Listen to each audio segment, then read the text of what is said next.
Il a posté la photo vers 8 heures du matin, une bague en diamant valant plus que la voiture de son ex-femme légendée. Enfin, une femme qui correspond à mon ambition. Derek pensait qu'il avait joué le jeu de la vie parfaitement. Il avait largué sa femme de démarrage ennuyeuse, Lydia, pour la jeune et flamboyante Jessica, convaincu qu'il échangeait vers le haut. Il était occupé à planifier le mariage du siècle, se vantant à chaque collègue et ami qui voudrait l'écouter. Mais pendant que Derek était occupé à vérifier ses likes de fiançailles, il a manqué la notification de dernière minute qui briserait toute sa réalité. La femme qu'il venait de rejeter ne luttait pas. Elle entrait dans un héritage qui fait paraître les milliardaires comme des gueux, et elle était sur le point de devenir son patron. L'encre sur les papiers de divorce n'était pas juste sèche. Elle était pratiquement fossilisée dans l'esprit de Derek Bolton. Il était assis dans le fauteuil en cuir à haut dossier de son bureau d'angle chez Stratton Oakmont Financial, faisant tournoyer un verre d'eau pétillante qui coûtait 12 $ la bouteille. Il regardait le gratte-ciel de Manhattan, une vue qu'il sentait qu'il méritait enfin. Tu aurais dû voir son visage, mec. Derek rit dans ses AirPods parlant à son meilleur ami Kyle. Lydia ne s'est même pas battue pour la pension alimentaire. Elle m'a juste regardé avec ses grands yeux tristes et pâteux et a signé. C'était pathétique. Honnêtement, zéro combat, zéro ambition, c'est pourquoi je devais sortir. Elle n'a pas demandé la maison, demanda Kyle, sa voix crépitant avec du statique.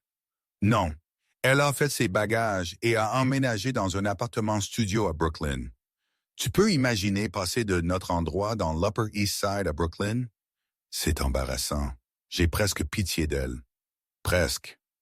Derek mit fin à l'appel et fit pivoter sa chaise. Il vérifia son reflet dans le moniteur assombri de son ordinateur. À 34 ans, Derek était beau d'une manière corporative générique. Mâchoire nette, coupe de cheveux chers et un costume qui coûtait 3 000. Il était vice-président senior. Et dans son esprit, il était un dieu. Il déverrouilla son téléphone et ouvrit Instagram. La voilà, sa dernière publication. Une photo de la main de Jessica reposant sur son bras, un énorme diamant de 4 carats taille émeraude scintillant à son doigt. La légende disait « Mise à niveau terminé ». Nouveau chapitre avec une femme qui comprend le labeur. Couple puissant, nouveau début. Il avait déjà 400 likes. Jessica était tout ce que Lydia n'était pas. Elle avait 24 ans, une influenceuse avec une description de poste vague qui impliquait d'assister à des événements et d'avoir l'air cher. Elle était bruyante, exigeante et obsédée par le statut. Trait que Derek a pris pour de l'ambition. Lydia, d'autre part, avait été calme. C'était une bibliothécaire qui portait des cardigans surdimensionnés et passait ses week-ends à faire du bénévolat dans des refuges pour animaux. Elle était douce, fiable, et pour Derek, absolument suffocante dans sa médiocrité. Il avait épousé Lydia il y a 6 ans, alors qu'il n'était qu'un analyste junior. À l'époque, sa stabilité était réconfortante. Elle payait les factures quand il était fauché. Elle préparait le dîner quand il travaillait tard. Mais maintenant, il était un requin, et les requins ne nagent pas avec les guppies. Derek. Il leva les yeux. Jessica arriva en coup de vent dans son bureau, sentant le Chanel numéro 5 et le sentiment de droit. Elle portait une robe blanche un peu trop courte pour un bureau d'entreprise. Mais Derek aimait les regards envieux qu'il recevait des associés juniors. « Chérie », il sourit, se levant. « Que fais-tu ici? »« Nous devons parler du lieu, » dit Jessica, faisant la moue alors qu'elle laissait tomber son sac Hermès Birkin sur son bureau. « Le Plaza dit qu'ils sont réservés pour notre date. Peux-tu croire l'audace? Je leur ai dit qui tu étais. » Derek bomba le torse. « Ne t'inquiète pas, je vais passer un appel. Qui est le responsable d'événement? »« Un gars nommé Richard. » Elle soupira, vérifiant ses ongles. « Aussi, j'ai vu ton ex aujourd'hui. » Derek se figea. « Lydia, là où je prenais un café à Soho, elle sortait de cette vieille librairie d'antiquités poussiéreuse. Elle avait l'air rude, Derek. Pas de maquillage, cheveux en chignon désordonnés, portant un trench coat qui avait l'air de venir d'un magasin d'occasion. Jessica gloussa cruellement. Elle portait une boîte de livres. J'ai presque offert $1. Derek laissa échapper un rire aboyeur. Dieu, c'est tragique. Je t'ai dit qu'elle n'avait pas d'entrain. Elle vend probablement ses vieux livres pour payer le loyer. Je me suis assuré qu'elle voit la bague, ajouta Jessica, ses yeux brillants de malice. J'ai salué.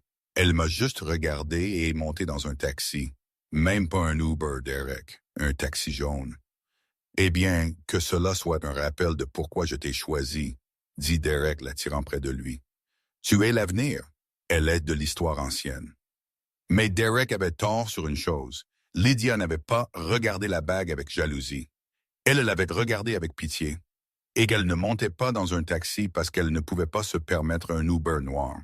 Elle montait dans un taxi parce que son chauffeur habituel, un énorme garde du corps ex-SAS nommé Arthur, faisait actuellement le tour du pâté de maison dans la Maybach blindée, attendant que les paparazzis se dispersent. Derek avait passé 6 ans avec Lydia, et pendant tout ce temps, il ne lui avait jamais une seule fois demandé le nom de jeune fille de sa mère. Il savait que son père était un instituteur de l'Ohio. Il savait qu'elle aimait le thé Earl Grey, mais il ne savait pas que Lydia Hart était un alias raccourci. Il ne savait pas que son nom complet était Lydia Hart Sinclair, et il ne savait certainement pas que la librairie d'antiquités poussiéreuse d'où elle était sortie étaient en fait les archives privées de la Fondation Sinclair, qu'elle venait juste de finir d'inspecter avant la réunion du conseil qui l'annoncerait comme la seule héritière du groupe Sinclair Media, un conglomérat qui possédait la moitié des stations d'information du pays, y compris le réseau financier que Derek regardait chaque matin. 2 semaines plus tard, les cartes réservées la date pour le mariage de Derek et Jessica furent envoyées. C'était du papier cartonné épais de couleur crème avec des lettres dorées coûtant 15 $ pièce. Derek voulait faire une déclaration. Il a invité tout le monde, son patron, le PDG de Stratton Oakmont, ses clients et même ses vieux rivaux de collège. Il a aussi, dans un élan d'arrogance ivre, en envoyé un à Lydia. « Pourquoi l'inviterais-tu » demanda Kyle autour d'un verre dans un bar sur le toit à Chelsea. Derek fit tournoyer son whisky. Clôture, Kyle. De plus, je veux qu'elle voie ce qu'elle a manqué. Je veux qu'elle voie Jessica dans cette robe Vera Wang. Je veux qu'elle voie la sculpture de glace. Je veux qu'elle réalise que me quitter a été la plus grosse erreur de sa vie. Ne l'as-tu pas quitté? Sémantique. Derek agita une main. Le fait est que je veux qu'elle souffre un peu. Est-ce mal? C'est mesquin. Kyle rit. Mais j'aime ça. Pendant ce temps, à travers la ville, dans un penthouse surplombant Central Park, une propriété qui n'était pas listée sur Zillow et qui était dans la famille Sinclair depuis 1920. Lydia tenait l'invitation entre 2 doigts. Elle était assise dans un fauteuil en velours, portant une robe de soie qui coûtait plus que tout le budget de mariage de Derek. Ses cheveux étaient détachés, tombant en cascade sur ses épaules à une vague brillante. Il n'y avait pas de chignons désordonnés ici. Il t'a invité. Une voix vint du balcon. Lydia se tourna. Se tenait là Tobias Thorne, le conseiller juridique principal de la famille et son meilleur ami d'enfance. Tobias était vif, dangereusement intelligent et la seule personne qui connaissait l'étendue totale de la transition que Lydia subissait. Il l'a fait, dit Lydia, sa voix froide et amusée. Derek a toujours été un fan du théâtral. Tobias entra se versant un verre de scotch vintage. L'homme est un. Il célèbre une promotion au poste de SVP alors que tu es sur le point d'être nommé président du conseil qui possède la société mère de sa banque. A-t-il la moindre idée? Aucune. Lydia sourit. J'ai joué le rôle de la femme belle et simple. Très bien, Tobias. Je voulais voir s'il m'aimait ou s'il voulait juste un accessoire. Quand il a commencé à se plaindre que je n'étais pas assez ambitieuse parce que je ne voulais pas aller à des dîners de gala tous les soirs, j'ai su que c'était fini. Alors, tu y vas? Demanda Tobias, montrant l'invitation. Au mariage? Lydia tapa la carte contre son menton. Le mariage est le 14 du mois prochain, le même jour que le sommet mondial des médias, nota Tobias, où tu feras ta première apparition publique en tant que dirigeante de Sinclair. Exactement, dit Lydia. Je ne peux pas y aller, mais je peux envoyer un cadeau. Un grille-pain? Non. Les yeux de Lydia brillèrent. Quelque chose de plus approprié. Derek aime le statut, n'est-ce pas? Il aime se sentir important. Je pense que je vais acheter le lieu. Tobias s'étouffa avec sa boisson. Tu vas acheter le haut château. Pas tout le château, Tobias. Ne sois pas dramatique. Juste le groupe hôtelier qui gère leurs événements. Je regardais leur portefeuille de toute façon. Ils sont sous-évalués. Si je les acquiers, je deviens techniquement son hôte. Tu es terrifiante. Tobias sourit.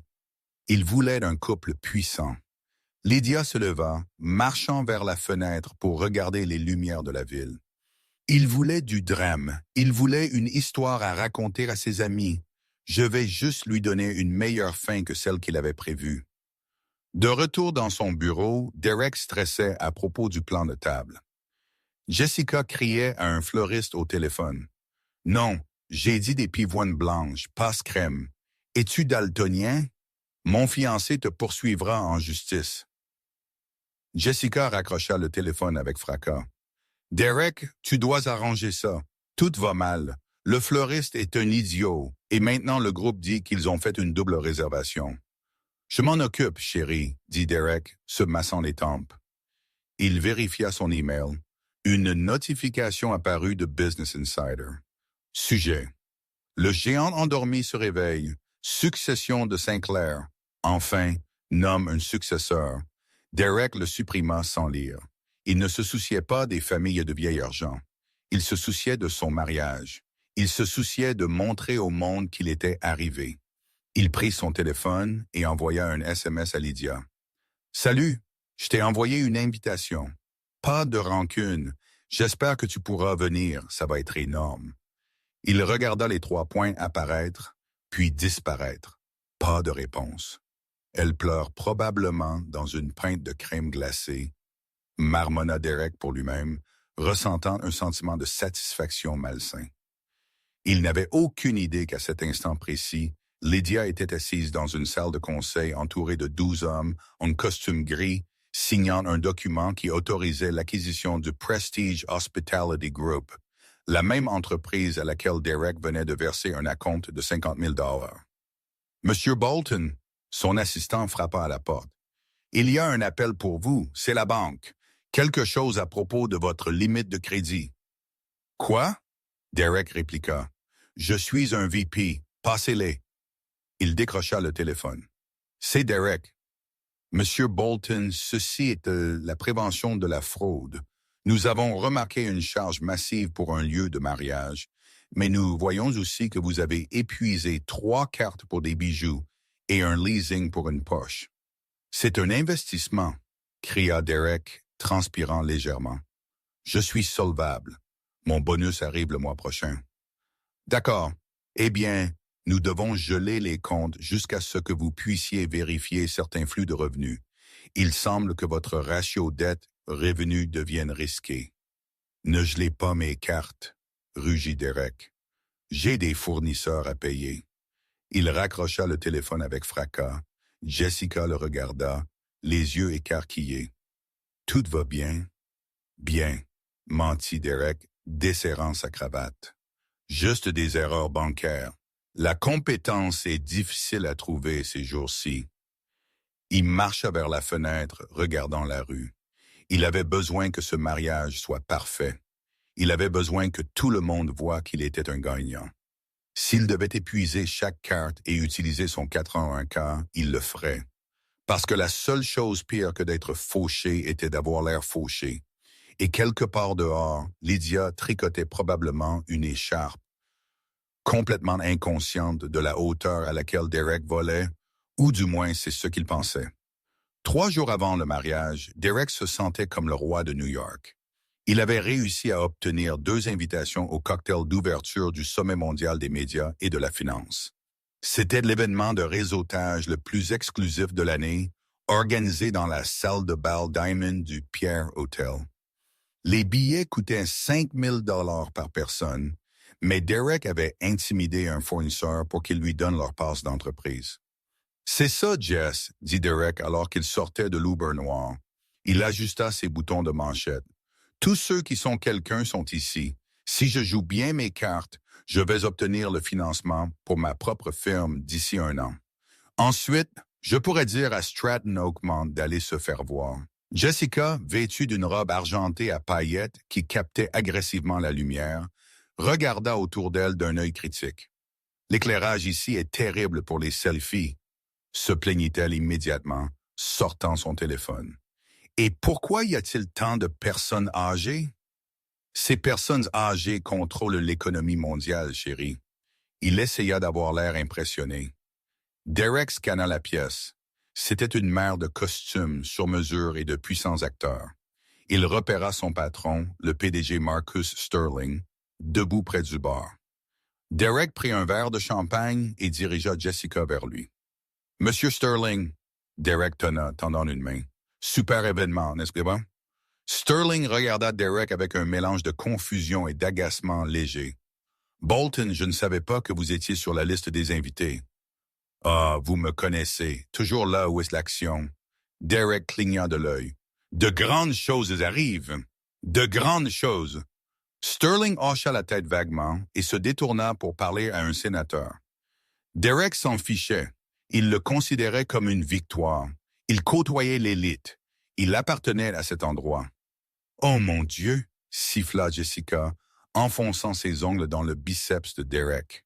« Regarde là-bas, près de la sculpture de glace. Dis-moi que ce n'est pas elle. » Derek se tourna, l'estomac noué. Debout près d'un coin tranquille de la pièce se trouvait Lydia. Elle avait l'air différente. Fini les cardigans surdimensionnés et les cheveux en désordre. Elle portait une robe en velours bleu nuit qui lui allait parfaitement, modeste mais indéniablement chère. Ses cheveux étaient relevés en un chignon élégant et autour de son cou pendait un simple pendentif en saphir qui avait l'air suspectement réel. Elle parlait à un homme plus âgé aux cheveux blancs.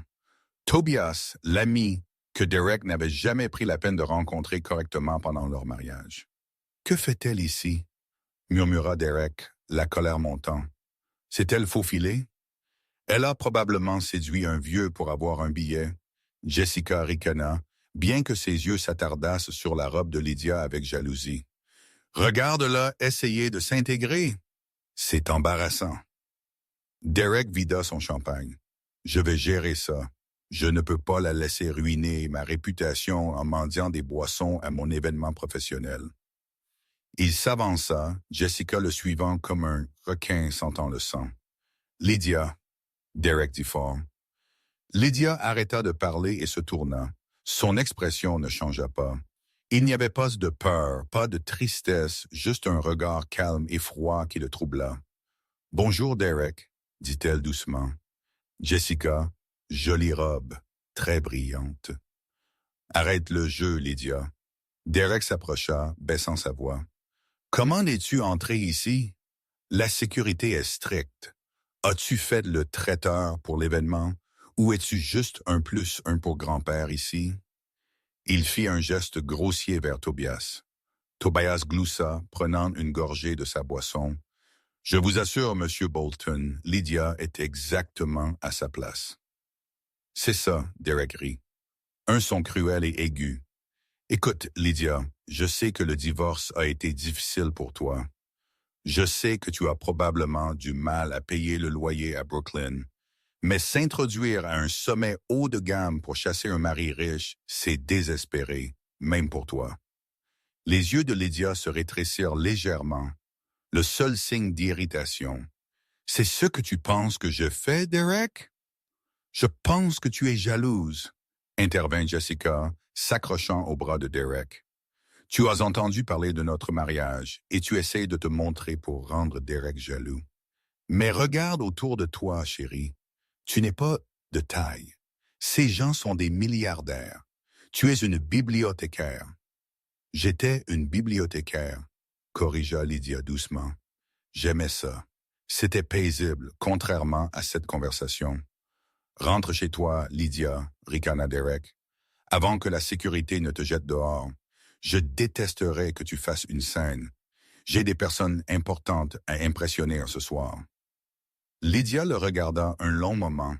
Un petit sourire illisible toucha ses lèvres. Tu as raison, Derek. Tu devrais te concentrer sur l'impression des gens. Tu auras besoin de toute l'aide que tu pourras obtenir. Elle se tourna vers Tobias. Allons-nous à la salle verte? Tobias, le conseil attend. La salle verte? Derek se moqua alors qu'il s'éloignait. S'il te plaît, elle va probablement aux toilettes pour pleurer. Totalement perdante, Jessica acquiesça, vérifiant son reflet dans son téléphone. Allons-y, Derek. Cette fête est ennuyeuse et l'open bar n'a que de la vodka de milieu de gamme. Allons à ce club dans le quartier de Meatpacking. Ouais, dit Derek, bombant le torse. Sortons d'ici. J'ai fait mon apparition. Pas besoin de rester pour les discours. Derek et Jessica quittèrent la salle de bal à 19h45. À 20h01, les lumières de la salle de bal s'éteignirent. Le bavardage cessa. Un projecteur frappa la scène. « Mesdames et messieurs », la voix de l'annonceur résonna, « veuillez accueillir la nouvelle présidente et actionnaire majoritaire du groupe Sinclair Media, la femme qui dirigera notre stratégie d'acquisition pour la prochaine décennie, Mademoiselle Lydia Hart Sinclair. » La pièce éclata en applaudissements.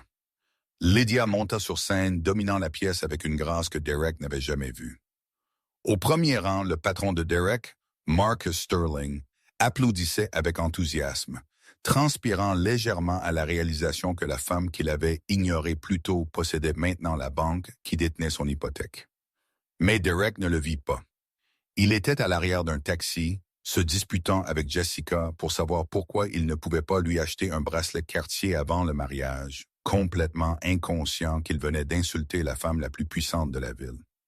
Le jour du mariage arriva avec une humidité qui fit que le costume 3 pièces de Derek lui sembla un costume de plongée. C'était le samedi 14 octobre. Le lieu au château, c'était un vaste domaine à la Gatsby sur Long Island. Derek avait dépensé le reste de ses liquidités pour la compte, misant sur les cadeaux en espèces des invités pour couvrir la facture finale du traiteur qui était due maladroitement à la fin de la nuit. « Derek, ma mère pleure parce que les serviettes sont écrues. Pas y voir. » Jessica cria depuis la suite nuptiale. « Je vais arranger ça. » Derek cria en retour, essuyant la sueur de son front. Il se retira dans la salle d'attente du marié. Il vérifia son application bancaire. Solde, 412 $.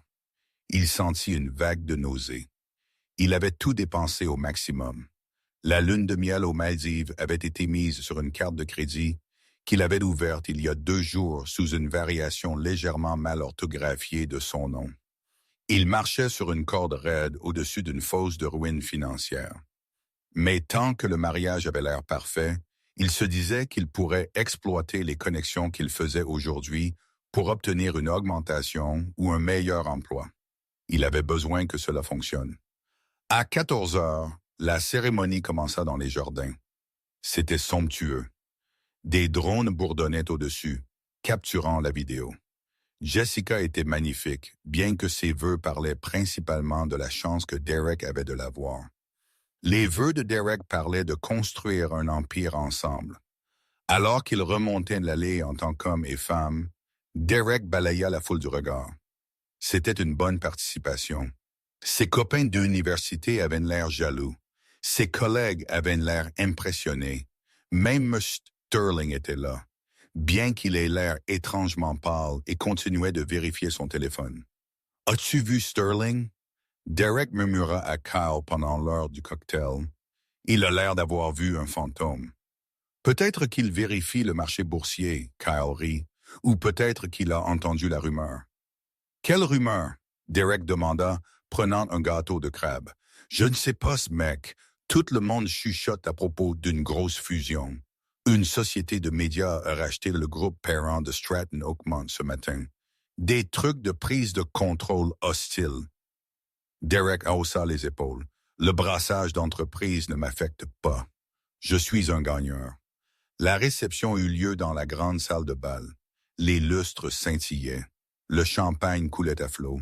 Le truc bon marché versé dans des bouteilles chères à l'arrière. Et le groupe jouait fort les tubes du top 40. Derek se sentait bien. L'alcool avait engourdi son anxiété. Il saisit le microphone pour son discours. Merci à tous d'être venus. Derek parla légèrement de manière pâteuse, levant son verre. On dit que le succès est la meilleure vengeance. Eh bien, regardez autour de vous. Je dirais que je gagne. J'ai la belle femme, la carrière, la vue. À l'ambition, à l'ambition. Quelques personnes crièrent en retour, principalement ses amis ivres.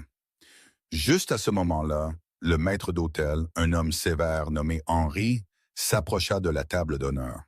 Il avait l'air mal à l'aise. « Monsieur Bolton, un instant, s'il vous plaît. » Derek se pencha. « Pas maintenant, Henry. Je suis au milieu d'un toast. C'est concernant le paiement final, monsieur. La carte enregistrée, elle a été refusée. » Derek se figea. « Essayez encore. C'est une erreur bancaire. Nous l'avons essayé 3 fois, monsieur. Et la carte de secours est la 3e. » La voix d'Henry était un murmure, mais elle sonnait comme un cri. Selon notre contrat, si le paiement n'est pas réglé au moment du service des entrées, nous devons interrompre le bar. Vous ne pouvez pas interrompre le bar? Derek siffla. Savez-vous qui je suis? Oui, monsieur, mais je réponds aussi au propriétaire. D'accord. Derek paniqua.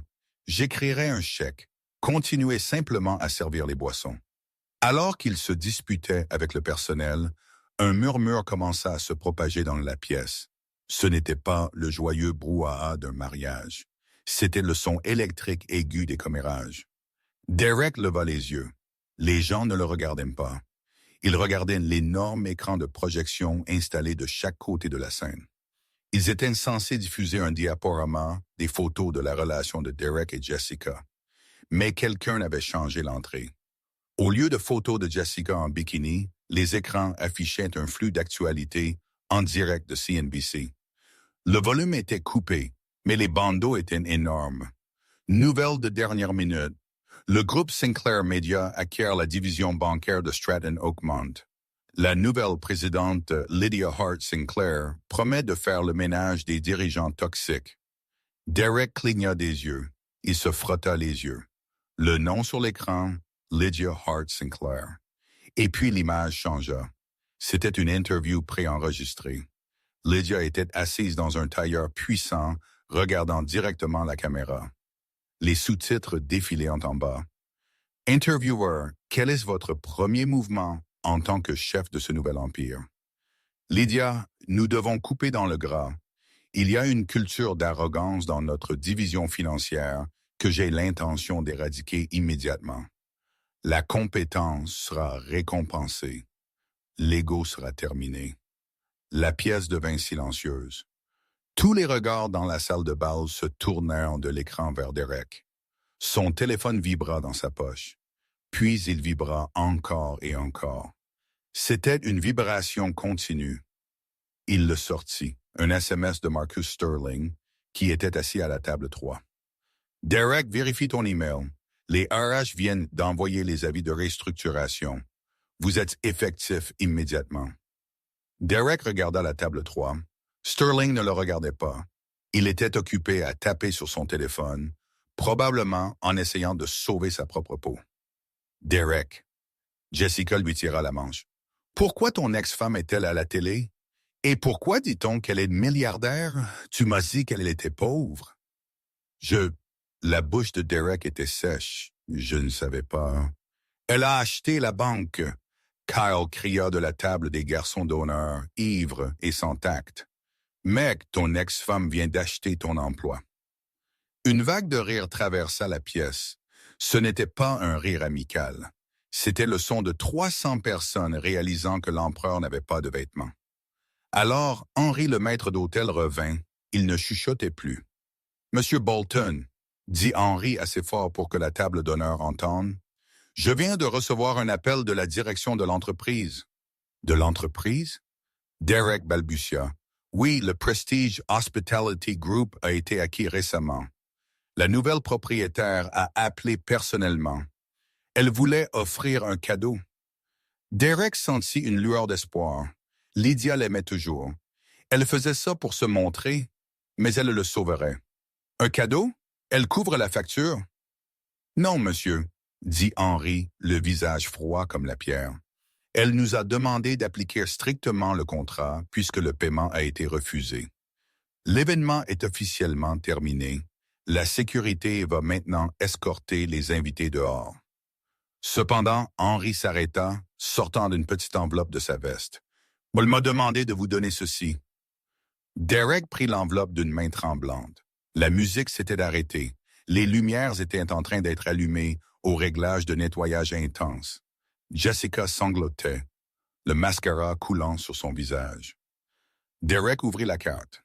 À l'intérieur se trouvait une simple note écrite en cursive élégante. « Derek, tu as toujours voulu une histoire dont les gens se souviendraient. Maintenant, tu en as une. PS, je veux le chèque. » Le cadeau n'était pas de l'argent. Ce n'était pas un sauvetage.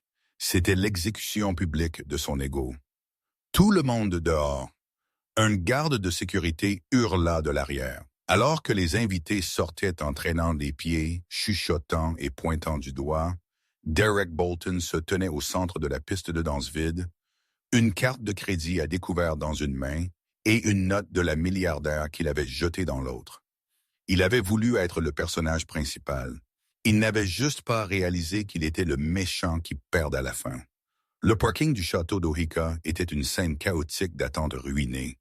Il pleuvait maintenant, une averse torrentielle soudaine qui semblait que l'univers lavait les derniers vestiges de la dignité de Derek.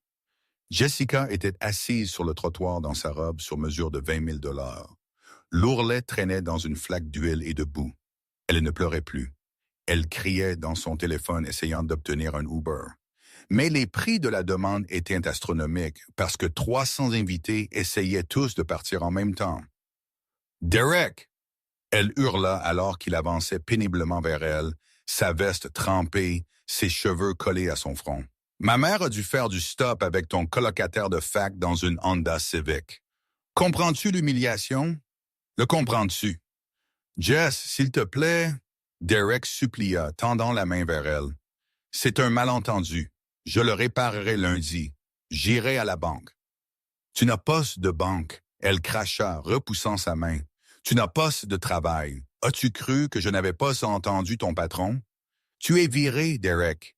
Et si tu es viré, comment allons-nous payer cette robe ou l'appartement? » Elle se leva, les yeux fous. « Tu m'as dit que tu étais un joueur. Tu m'as dit que tu allais être un PDG. Tu n'es rien d'autre qu'une fraude dans un costume loué. »« J'ai fait ça pour nous, » Derek cria en retour, sa voix se brisant. « Pour te donner la vie que tu voulais. »« Non !» Jessica ricana, retirant l'énorme bague de fiançailles. Elle la regarda une seconde, débattant si elle devait la garder. Puis elle réalisa quelque chose. « Est-ce même réel ou est-ce faux comme tout le reste? »« C'est réel. J'ai dépensé. »« Je m'en fiche, l'interrompit-elle. Elle ne rejeta pas la bague. Elle la fourra dans son sac à main. Je la garde en compensation pour avoir gaspillé la meilleure année de ma jeunesse. Un SUV noir s'arrêta.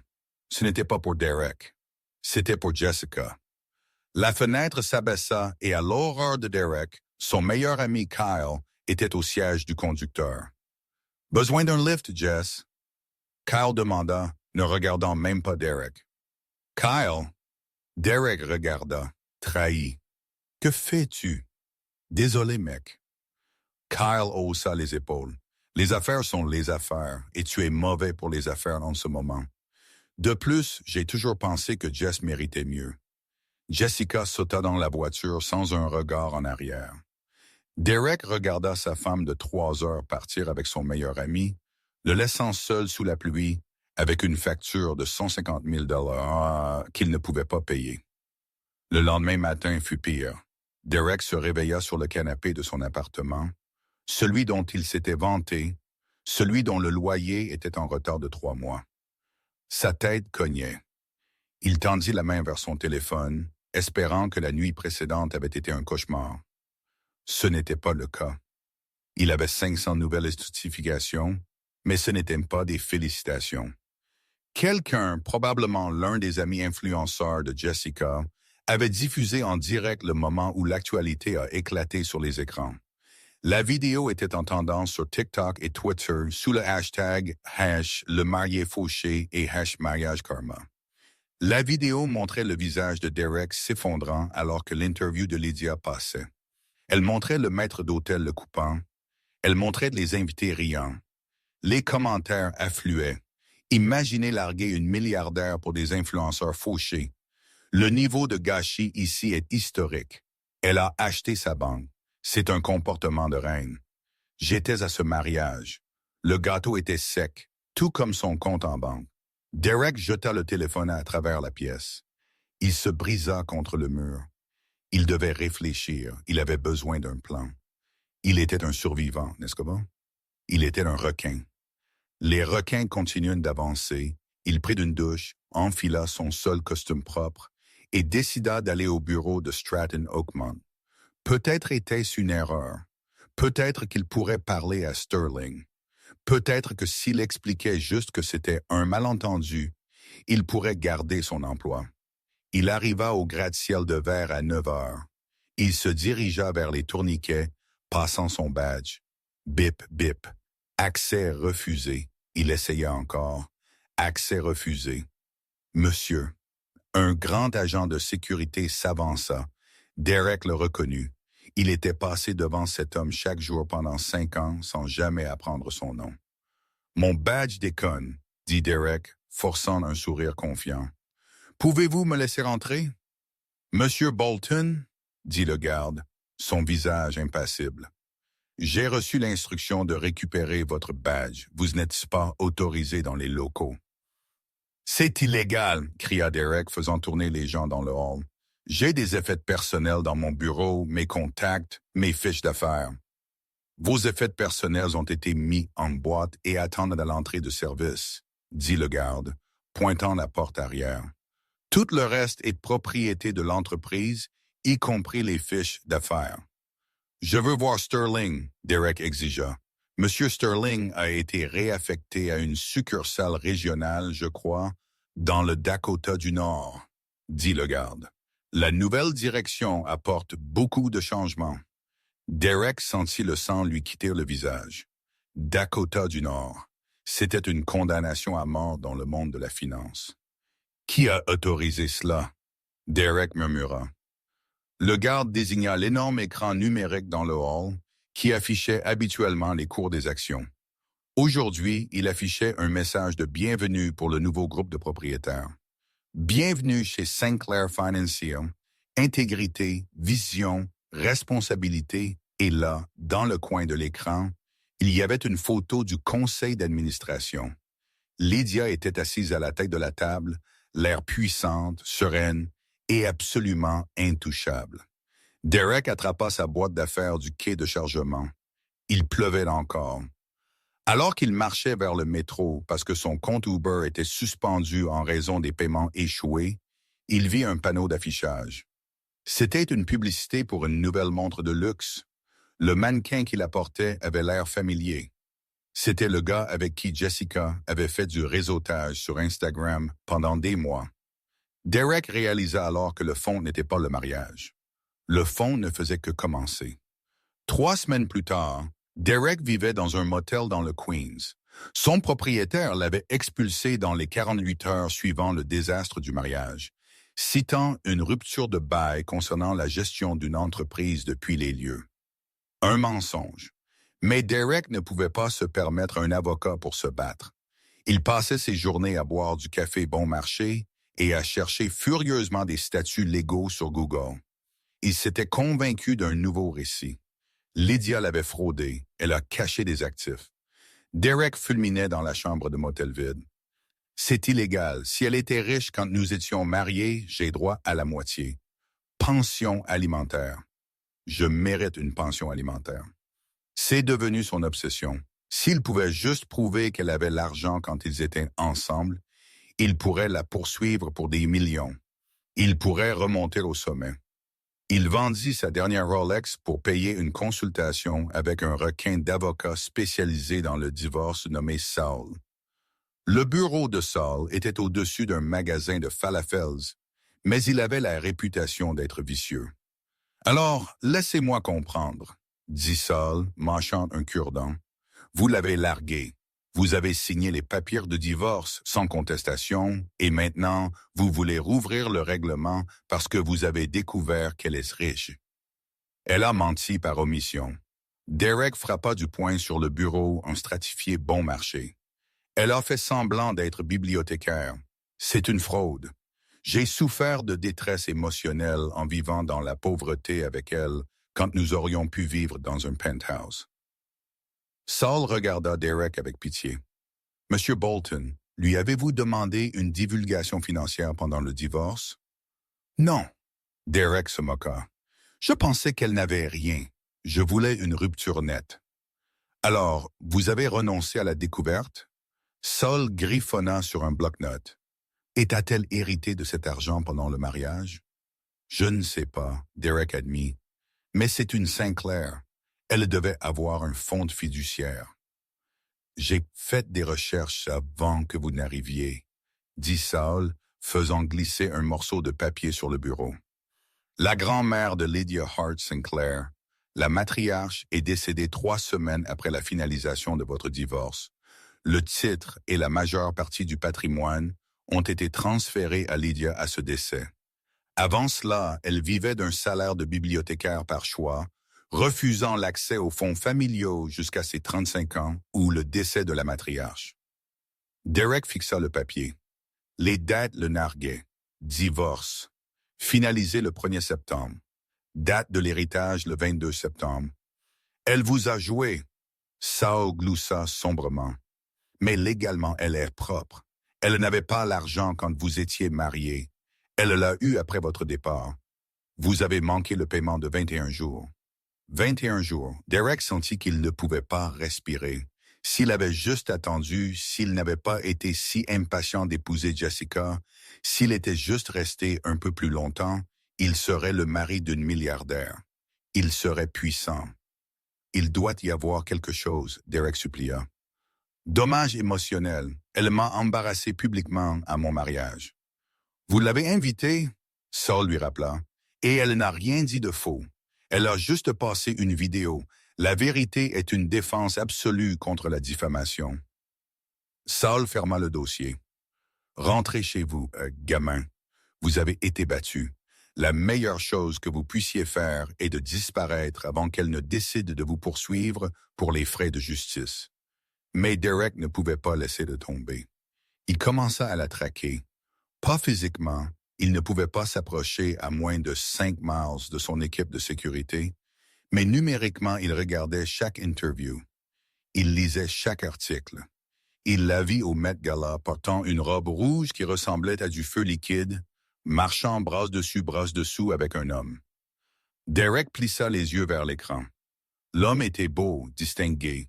C'était un architecte français nommé Luc qui était connu pour restaurer des châteaux historiques. Derek regarda la pizza à moitié mangée sur son lit. « J'ai besoin de lui parler », décida-t-il. « Si je peux juste la regarder dans les yeux, je peux lui rappeler ce que nous avions. Elle m'a aimé une fois. Elle était obsédée par moi. J'ai juste besoin de 5 minutes. » Il découvrit qu'elle parlait à un gala de bienfaisance pour l'alphabétisation à la bibliothèque publique le mardi suivant. C'était un événement public techniquement. Derek dépensa ses derniers 50 $ pour une coupe de cheveux. Il enfila son costume, qui était maintenant légèrement ample parce qu'il avait perdu du poids à cause du stress. Il arriva sur les marches de la bibliothèque. Il y avait des paparazzis partout. Il attendit dans la foule, frissonnant dans le vent froid de novembre.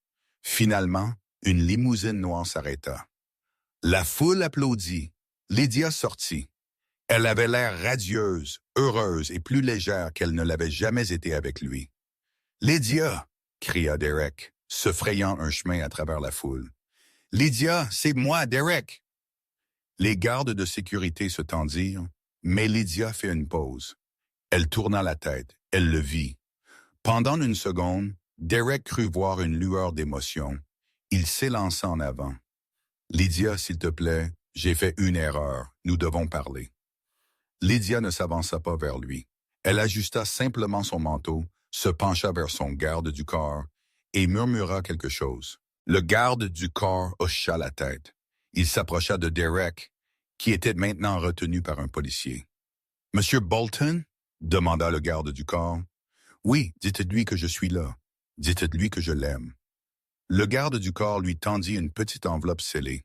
« Mademoiselle Sinclair a préparé ceci au cas où vous vous présenteriez. Elle avait prédit que vous le feriez. » Derek l'ouvrit en la déchirant, ses mains tremblantes. Il s'attendait à un numéro de téléphone, une heure de rendez-vous, un chèque. À l'intérieur se trouvait une photo. C'était une photo d'eux d'il y a 5 ans mangeant de la pizza par terre dans leur premier appartement. Derek avait l'air ennuyé sur la photo, regardant son téléphone. Lydia le regardait avec une adoration pure. Au dos, elle avait écrit « J'aimais cet homme, mais tu n'es plus lui. Et honnêtement, Derek, je ne pense pas que tu l'aies jamais été. Au revoir. » Derek leva les yeux. Lydia était déjà partie, disparaissant dans la lumière dorée de la bibliothèque, les portes se refermant avec un lourd bruit final. Il se tenait là tandis que les paparazzis prenaient des photos de son visage en pleurs. Il savait que ce serait un autre même le matin. La descente n'était pas une falaise. C'était une longue glissade humiliante. Au cours du premier mois après le désastre du mariage, Derek croyait toujours qu'il pouvait arranger les choses. Il traitait son chômage comme un congé sabbatique temporaire. Il passait ses matinées à Starbucks, sirotant un seul café pendant 4 heures, tout en envoyant agressivement des messages aux chasseurs de tête sur LinkedIn. Il portait ses costumes, bien qu'il commençait à sentir légèrement le mildiou de son appartement humide en sous-sol dans le Queens. « C'est juste un malentendu avec l'ancienne direction », dit Derek à une recruteuse au téléphone, marchant devant le café. « J'étais un top producteur. Mes chiffres parlent d'eux-mêmes.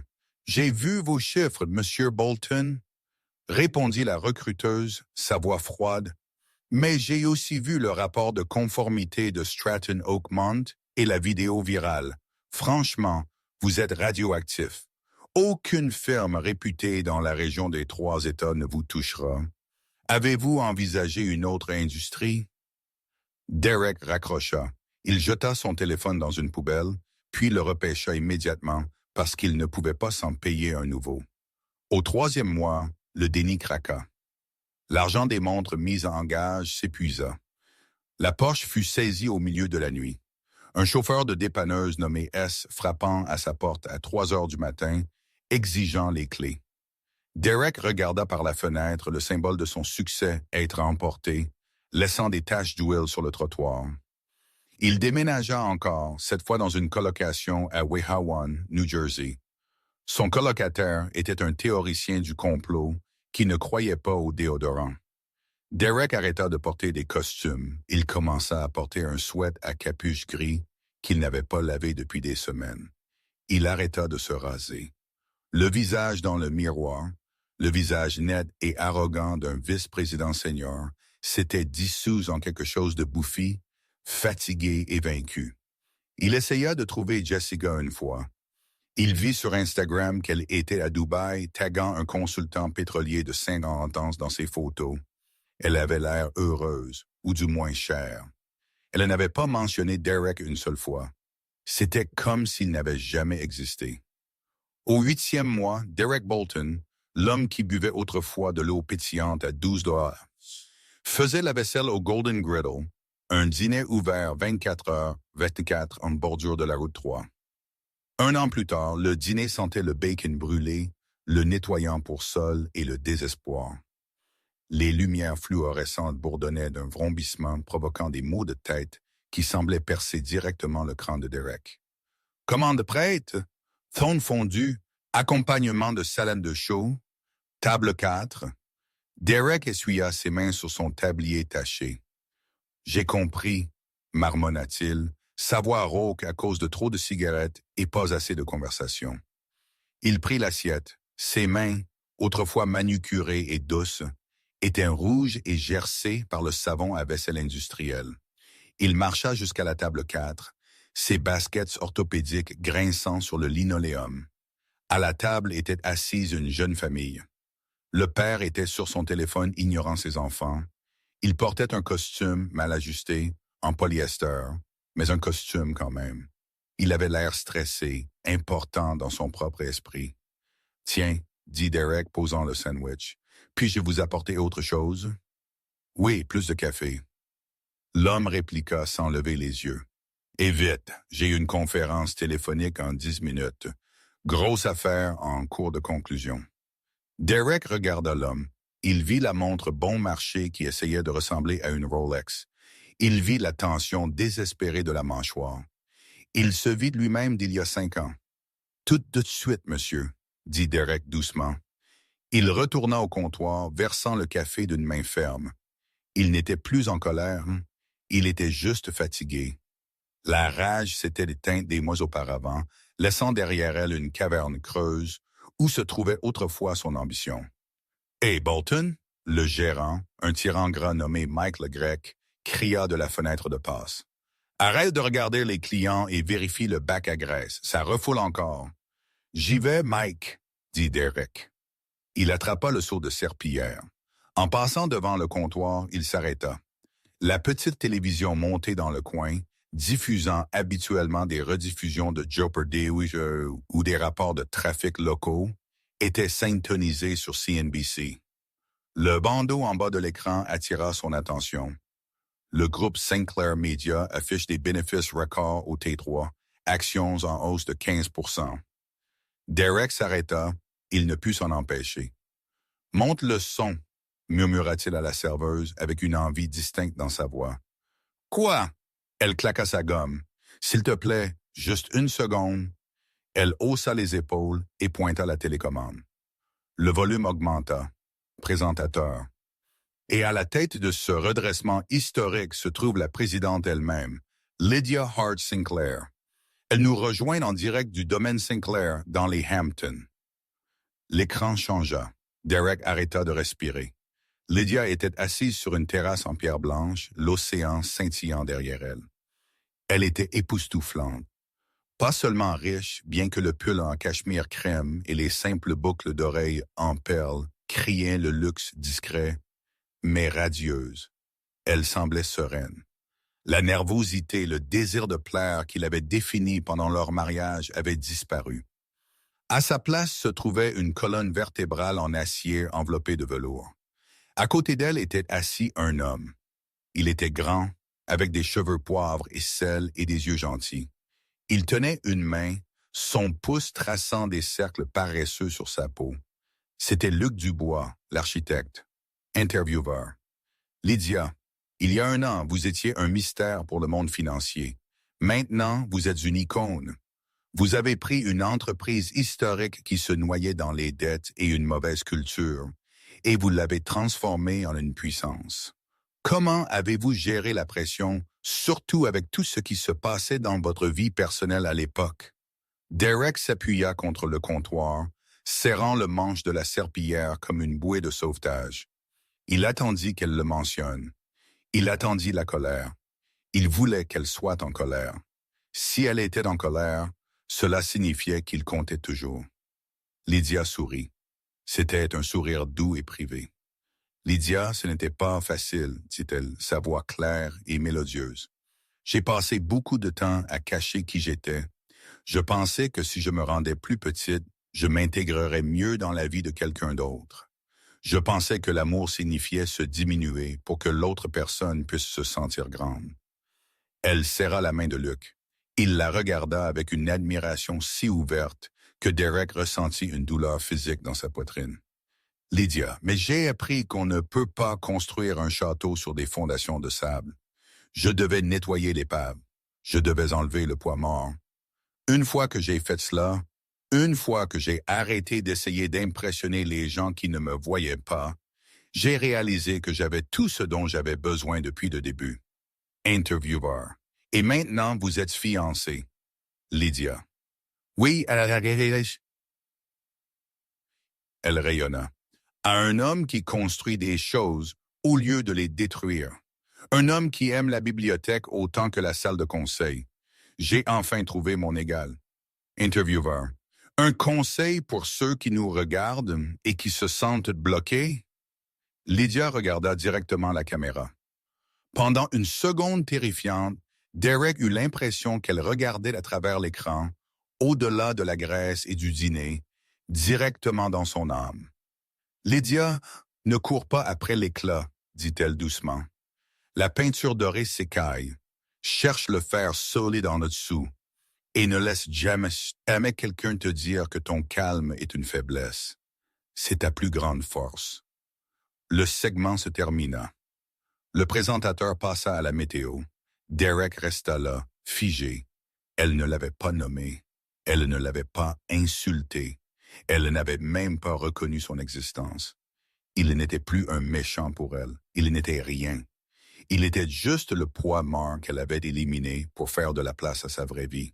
« Bolton !» cria Mike. « Le sol ne va pas se laver tout seul. Bouge-toi !» Derek cligna des yeux, le sort se brisant. « Oui, j'arrive. » Il traîna le lourd seau sur le sol. L'eau grise déborda du bord, trempant ses baskets bon marché. Il poussa la serpillière d'avant en arrière. Chut! Dehors, devant la grande vitre, la pluie avait commencé à tomber. Une décapotable rouge brillante s'arrêta au trottoir, éclaboussant un piéton. Un jeune homme sauta, parlant fort au téléphone, riant en vérifiant son reflet dans la fenêtre. Il avait l'air ambitieux. Il avait l'air affamé. Il avait l'air d'un idiot. Derek s'arrêta, sa main serrant la serpillière. Il voulait courir dehors. Il voulait frapper à la vitre. Il voulait crier « C'est un piège ». Le statut, les likes, la mise à niveau, tout est un piège. Rentre chez la fille qui tricote. Rentre chez la tranquille. Mais il ne bougea pas. Il savait que le gamin n'écouterait pas. Les narcissiques n'écoutent jamais jusqu'à ce que le silence devienne assourdissant. Derek regarda la télévision, mais l'écran avait changé pour une publicité d'assurance-vie. Lydia était partie. Il baissa les yeux vers son reflet dans l'eau sombre et sale du seau de serpillière. L'homme qui le regardait en retour avait l'air vieux. « La table 6 a besoin de ketchup », cria la serveuse. « J'y vais », Derek murmura. Il tourna le dos à la fenêtre, à la pluie, et au souvenir de la vie qu'il avait gâchée. Il retourna à la cuisine, les portes battantes se refermant derrière lui avec un lourd bruit creux final, le laissant exactement où il appartenait, à l'arrière de la maison, tandis que les vrais propriétaires du monde dînaient devant. Et c'est l'histoire de Derek Bolton, un homme qui pensait améliorer sa vie seulement pour réaliser qu'il avait jeté un billet de loterie gagnant. C'est un rappel brutal que l'herbe n'est pas toujours plus verte de l'autre côté. Parfois, c'est juste du gazon artificiel peint pour paraître joli.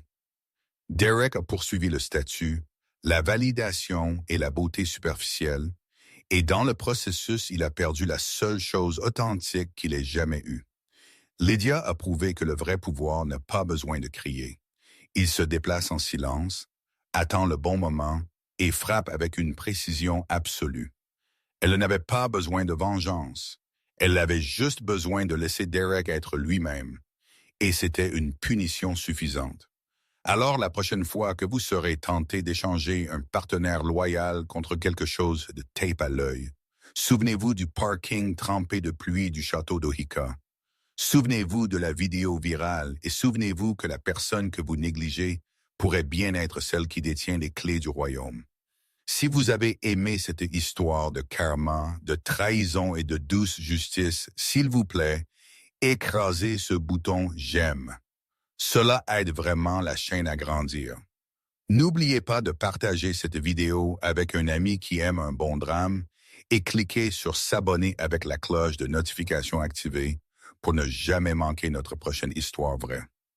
À la prochaine.